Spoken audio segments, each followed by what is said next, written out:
This is the story of Cooper Hebert. Cooper was our miracle baby. After many rounds of fertility treatments and 2 miscarriages, we finally had the good news that we would be parents. At 18 weeks, we had our scheduled gender ultrasound.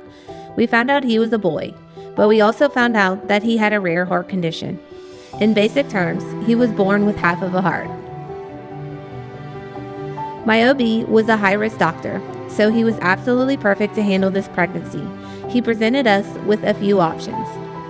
Option 1, have a genetic test done to see if he has any other genetic disorders. Option 2, end the pregnancy. Option 3, get in contact with the best heart surgeons in the state and fight for his life. So naturally, the only option was option 3. We were ready to do anything for Cooper. This is the option that my OB was hoping for, and he helped us get in contact with so many great doctors and nurses in the New Orleans area. Time marched on, and he grew bigger and stronger, but sadly his heart did not. He was scheduled to be delivered on June 11, 2008 in New Orleans, but he had other plans. What a wild story that is, but I will spare you all of those details.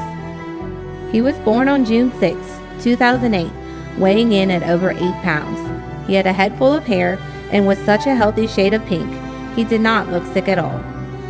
At 2 days old, he was moved to Children's Hospital in New Orleans. That is where he spent his entire 7 weeks of life. At 2 weeks old, he had his first open heart surgery. For a small amount of time, things looked promising, but sadly one day, everything just took a turn for the worst. The nurses had a hard time getting IVs into his little arms and feet, so they shaved the sides of his head to put them in there. We naturally had to style his hair in a mohawk.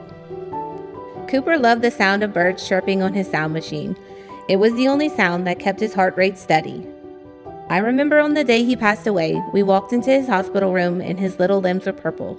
I knew we were about to lose him. I closed my eyes and prayed my favorite prayer, Angel of God. All of a sudden I got really warm and the room felt like it was golden. I knew he was about to become an angel. Later that day, he earned his wings.